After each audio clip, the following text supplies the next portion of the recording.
Hi, my name is Frank Schaeffer, a one-time religious rights activist in the 1970s and 80s with my evangelist, Father Francis Schaeffer, and now I guess you would describe me as a liberal activist.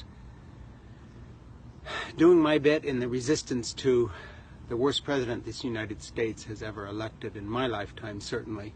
That includes Richard Nixon, and that is Donald Trump.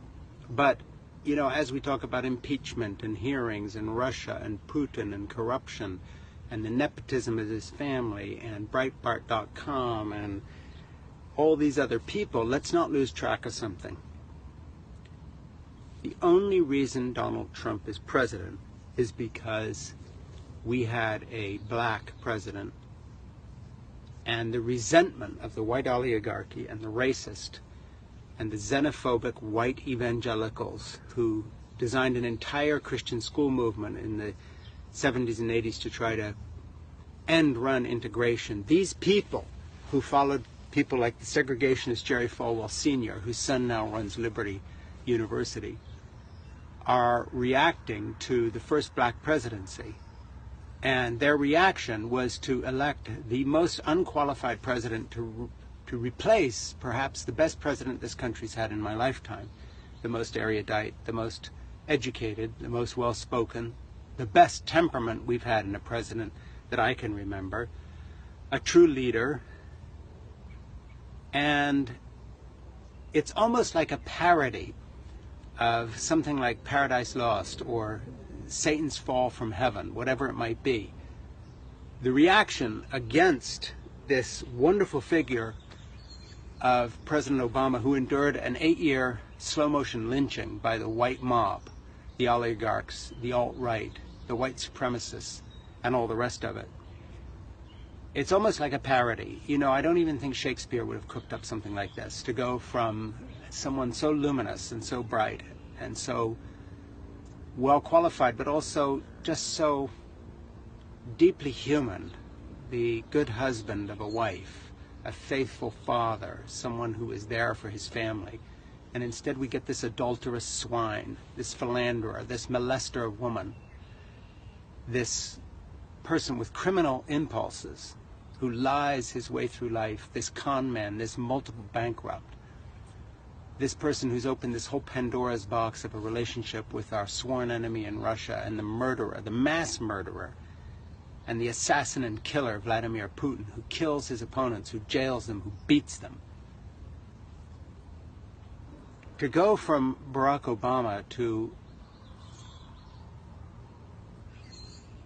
Trump is really mind-boggling, but it's only explicable by the depth of the racism. The magnifying glass that Trump's election puts on our country goes to show that, yes, indeed, 40% or so of the American public are uneducated, racist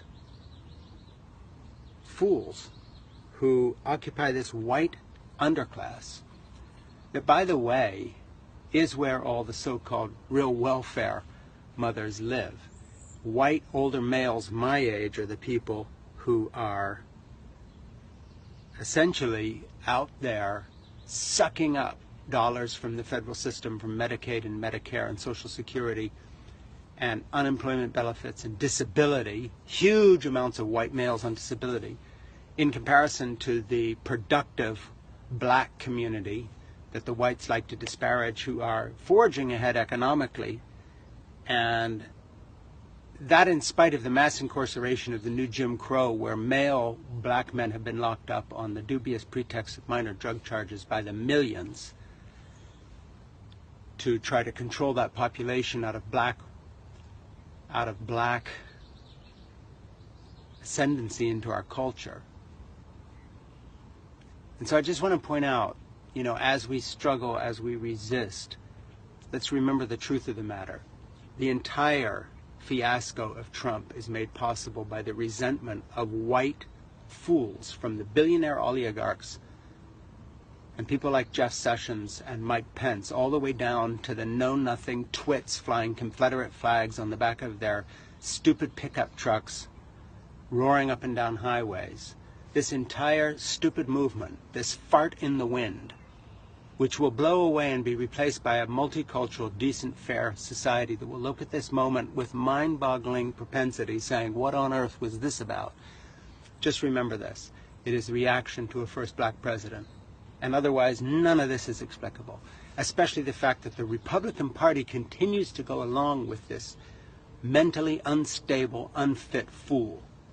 Can only be explained by the continuing reaction and obstruction that they cannot get out of the habit of. They're still obstructing the Obama presidency, even though Obama is no longer president. Go figure. Thank you. My name is Frank Schaeffer.